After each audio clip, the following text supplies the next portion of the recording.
terkena positif COVID seperti itu, gimana? Apakah aku masih boleh nyusuin atau enggak gitu? Terus anak aku gimana? Apakah kita harus terpisah ataukah harus bagaimana gitu ya? Jadi ini ternyata dari WHO itu juga udah keluar ibu yang... Halo mami-mami semuanya, apa kabar? Ini udah pandemi berulang tahun setahun ya udahan ya. Tapi aku harap kita tetap bisa melalui masa-masa sulit ini dan kita bisa menghadapi, semoga di masa pandemi ini kita juga bisa mendapatkan berkat yang baru. Nah, kebetulan karena ini di masa pandemi dan kayaknya sih dari Mam Uung belum pernah membahas gimana sih sebetulnya menyusui di era pandemi seperti ini. Hari ini tuh aku pingin banget bahas gitu ya. Kalau semisal kayak ibu menyusui kena COVID itu harus bagaimana, terus apa yang harus dilakukan lingkungan juga seperti itu. Karena menurut aku memang menyusui di era pandemi ini menjadi tantangan buat kita ya. Melahirkan di era pandemi ini jadi tantangan banget. Karena apa? Karena COVID sendiri itu sebetulnya masih dianggap apa ya, kayak aib ya mungkin ya sama orang-orang ya. Banyak kayak ya mungkin beberapa yang ada yang sudah terbuka, tapi kayak contohnya di komplek rumah aku sendiri tuh yang masih semisal nih ada tetangga yang terkena COVID gitu ya, itu dari mereka sudah lapor ke pihak RT, tapi dari pihak RT itu betul-betul menjaga gitu ya, karena dengan tujuan supaya orang-orang tuh nggak semakin menjauhi seperti itu.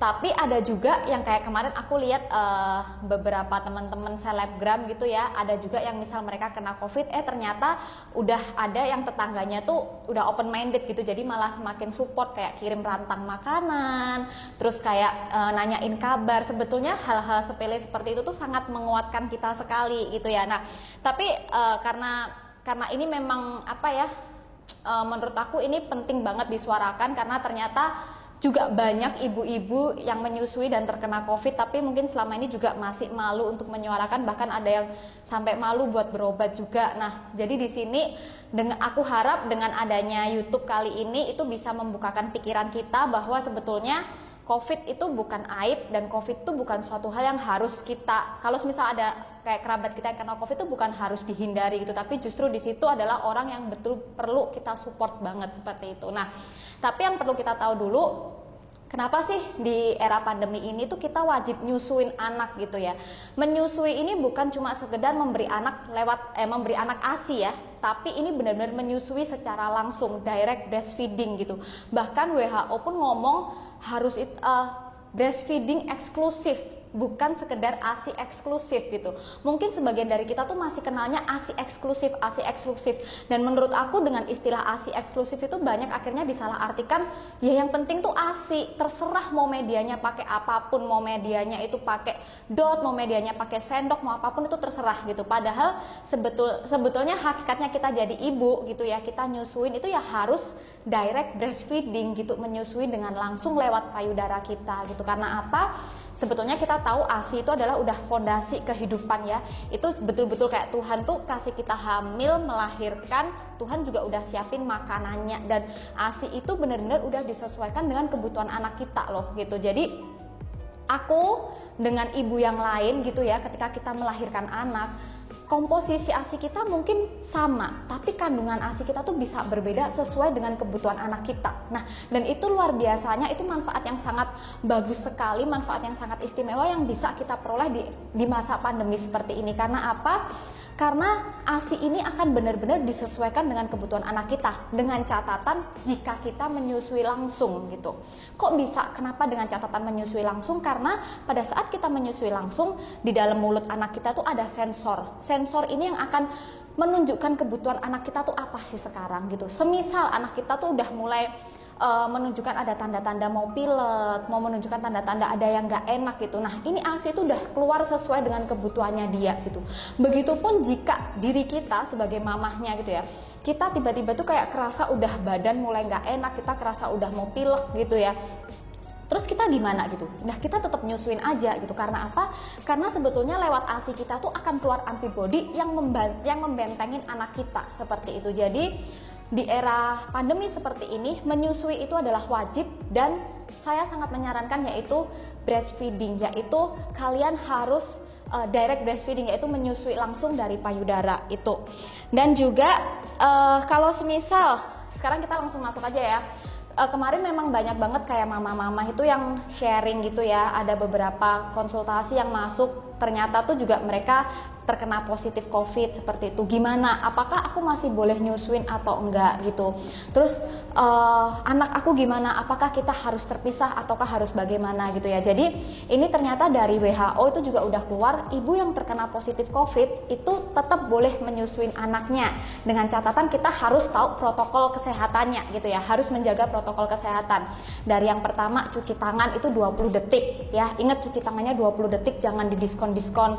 Lalu yang kedua pakai masker itu dua rangkep ya, dua rangkep di sini. Masker pertama itu masker medis, yang kedua itu masker kain. Kenapa kok masker kain? Karena itu supaya fit di muka kita. Kebanyakan kalau kita pakai masker medis, contohnya aku sendiri pun ya, karena mungkin rahangnya kecil, jadi ketika kita pakai masker medis tuh biasanya masih ada rongga-rongga gitu ya. Nah makanya itu didobel dengan masker kain. Terus yang ketiga, kita juga harus sering disinfektan sekitar ini ya, permukaan-permukaan gitu. Jadi misal kayak bagian-bagian apa aja sih yang paling sering kita jangkau, itu harus kita sering-sering disinfektan kayak gitu. Terus juga mama-mama kalau misal mau menyusuin, kalian mau mandi dulu, mau membersihkan payudara dulu, mau ganti baju dulu untuk lebih yakin, itu boleh ya. Terus juga yang terakhir sih aku sangat menyarankan kalau semisal memang sudah ketahuan ibunya ini positif COVID, alangkah lebih baiknya kita melakukan isolasi mandiri di dalam satu ruangan bersama anak kita gitu ya. Jadi harapannya apa? Supaya ini tidak menular juga ke yang lain gitu. Nah, kira-kira kalau kita seperti itu, anak kita akan tertular atau tidak ya, Mam? Kira-kira kalau anak kita yang negatif bisa nggak jadi positif?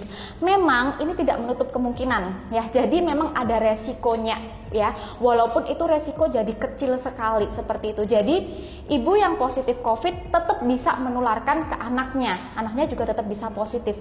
Tapi kan sebisa mungkin kita sudah bentengin dia dengan ASI, kita juga menjaga protokol kesehatan gitu. Jadi sambil yang menurut aku paling penting itu juga kita harus berdoa ya. COVID ini juga datang itu bukan suatu gimana, tapi ini juga atas izin Tuhan gitu ya. Kita bisa ngerasain COVID di era seperti ini, kita boleh mengalaminya itu juga atas izin Tuhan. Itu COVID yang ciptain itu Tuhan gitu ya.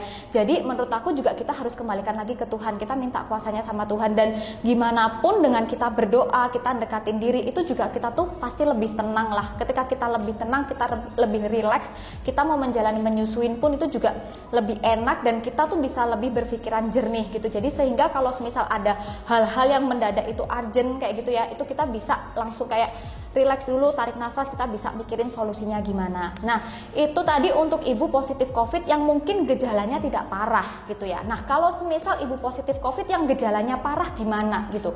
Apalagi kalau semisal ada penyakit bawaannya gitu. Karena biasanya COVID ini menjadi luar biasa ganasnya ketika kita punya penyakit bawaan gitu ya. Jadi itu gimana? Nah, ini penting sekali untuk mama-mama di sini, terutama ibu menyusui. Ketika kalian konsultasi ke tenaga medis, jangan lupa pastikan kalian harus menginformasi kalau kalian itu adalah seorang ibu menyusui, gitu ya. Karena pasti apa? Perawatan ibu menyusui dan perawatan ibu-ibu yang lain yang mungkin tidak menyusui itu akan sangat berbeda gitu. Kalian itu punya hak istimewa gitu ya.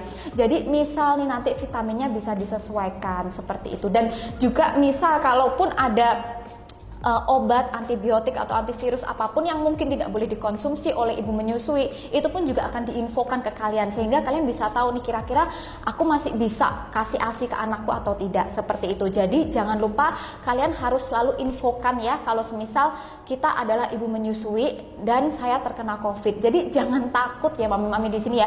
Kalau semisal kalian kena COVID terus jangan semakin bersembunyi, jangan semakin aduh aku takut nanti aku dipisahin sama anakku, tidak. Bahkan di IDAI itu mereka sudah tulis ada ketentuan ibu yang terkena COVID bahkan pada saat mereka habis melahirkan gitu ya, itu jika mau dipisahkan oleh anaknya itu juga harus seizin mamahnya. Jadi nggak boleh langsung yang tiba-tiba mamahnya nggak ketemu sama anaknya, itu nggak boleh. Jadi kalian tuh punya hak untuk itu. Jadi kalian nggak perlu takut, nggak perlu khawatir kalau semisal nanti kalian akan terpisah oleh anak kalian seperti itu ya. Itu nanti akan minta persetujuan kalian dahulu begitu. Nah jadi terus kita juga gimana sih kalau semisal memang kita terkena COVID gitu ya, terus gimana sih tips supaya kita tuh bisa recovery dengan cepat seperti itu. Terus juga kita bisa ini ya, haruskah kalau misal aku memang ternyata harus dipisah sama baby, gimana sih aku harus maintenance ASI aku seperti itu juga ya. Jadi yang pertama, walaupun kalian terkena COVID gitu ya, bukan berarti itu ada yang berubah gitu ya. Ya mungkin kita lebih menjaga berubahnya itu dari sisi kebersihan, kesehatan seperti itu, tapi dari nutrisi makanan kayak gitu ya. Terus apalagi kalian harus wajib memenuhi cairan tubuh kalian gitu. Kebanyakan mami-mami di sini kalau kita biasanya udah stres, kita tuh kadang udah nggak nafsu makan gitu ya, kita udah kepikiran anak kita, bahkan minum pun kadang kita lupa gitu. Padahal kita harus ingat kalau semisal COVID itu kan ada demamnya seperti itu ya. Nah demam itu juga kalau semisal kita itu bisa tubuh kita terdehidrasi dengan baik gitu ya, terhidrasi dengan baik gitu, itu juga demam tuh akan cepat reda seperti itu Mam. Jadi ketika kalian misal terkena COVID, amit-amit ya, misal sampai ada yang terkena COVID di sini, jangan lupa perhatiin asupan makanan kalian gitu ya. Jadi sebisa mungkin jaga itu makanannya, makan makanan yang bergizi seperti itu, terus juga penuhi kebutuhan air putihnya. Dan lagi sekarang tips gimana kalau semisal ternyata ibu menyusui ini terkena COVID dan tidak bisa menyusui langsung anaknya gitu ya, karena kita konsumsi obat-obatan gitu. Jadi gimana? Apa sih solusinya supaya kita tetap bisa memberikan ASI gitu? Yang pertama itu kita bisa pakai stok ASI kita jika kita memang punya ya stok ASI gitu ya. Tapi jika kita tidak memiliki stok ASI, kita memang diperbolehkan untuk donor ASI dengan syarat sesuaikan dengan ketentuan agama kalian gitu. Karena contohnya kayak aku nggak tahu sih di agama Islam mungkin ya, di Muslim mungkin kan ada kayak yang tidak boleh dengan lawan jenis gitu ya, karena yang ditakutkan nanti kalau semisal siapa tahu berjodoh seperti itu. Jadi itu mungkin aturan-aturannya bisa disesuaikan, bisa dengan penggunaan donor ASI. Jika memang terpaksa sekali harus menggunakan susu formula gimana ya, nggak apa-apa gitu ya. Bukan berarti ketika nanti kita kena COVID terus misal anak kita harus minum susu formula tuh terus perjuangan kita selama ini jadi gagal, kita jadi gagal menjadi ibu, tidak gitu ya. Karena di satu sisi yang harus kita justru di situ yang harus kita lihat adalah kita juga berjuang gitu ya. Kita jangan terlalu fokus ke sana, tapi kita harus berjuang dulu, kita relax dulu supaya kita lebih cepat recovery. Ketika kita lebih cepat recovery, kita bisa memberikan ASI lagi ke anak kita gitu. Dan ini yang harus diperhatikan mama-mama di sini, ketika memang kalian tidak bisa menyusui anak kalian dan kalian memberikan ASI ya ataupun susu formula, jangan menggunakan botol. Karena apa? Ketika kita menggunakan botol ditakutkan nanti bisa mengganggu pelekatan anak kita ketika kita udah sehat, kita mau nyusuin lagi seperti itu. Jadi sebisa mungkin hindari penggunaan botol, bisa pakai media ASI lain seperti cup feeder, sendok, spoon feeder seperti itu. Dan juga ini mami-mami di sini, walaupun kita misal isolasi mandiri, kita terpisahkan dari anak, tetap harus maintenance, tetap kirim sinyal permintaan ke otak kita supaya otak kita terus memproduksi ASI gitu. Mungkin memang ya nanti ketika kita kena COVID kan kondisi pasti kita nggak relax lah, pasti kita juga pasti kita kepikiran anak kita, pasti hasil ASI itu pasti ada penurunan, itu yes gitu, dan itu wajar gitu ya. Tapi bukan berarti di situ terus kita lihat ASI kita menurun kita jadi semakin stres, jangan gitu. Karena kita harus ingat COVID ini sesuatu yang harus kita lawan gitu ya.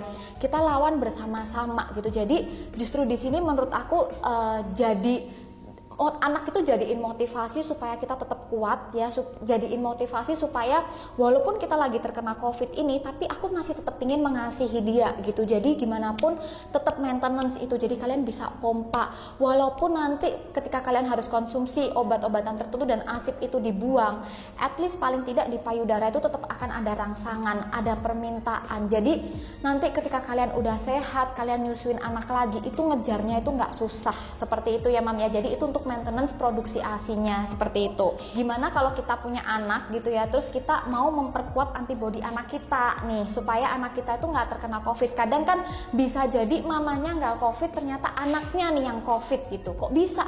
gitu, dari mana gitu. Mungkin mamahnya kita sama anak tuh work from home gitu ya mam ya, dan anak kita mungkin suami kita masih kerja di luar, kerja di kantoran gitu. Nah siapa tahu nih misal suami kita pas gendong anak kita ada virus dari suami kita, atau misal virus dari pengasuhnya, virus dari neneknya, bisa juga anak kita terkena COVID. Itu tidak menutup kemungkinan seperti itu. Tapi yang pertama adalah kita harus perhatiin yaitu vaksinnya anak ya. Selain pemberian ASI yang terutama wajib, tapi yang kedua adalah pemberian vaksin. Jadi di era pandemi seperti ini memang ke dokter gitu ya, mungkin ke tenaga medis kemanapun tuh jadi sedikit menakutkan gitu ya. Tapi vaksin itu tetap harus dilakukan. Karena apa? Dengan kita memberi vaksin sesuai dengan jadwalnya itu sebenarnya juga kita memperkuat antibodinya dia, seperti itu.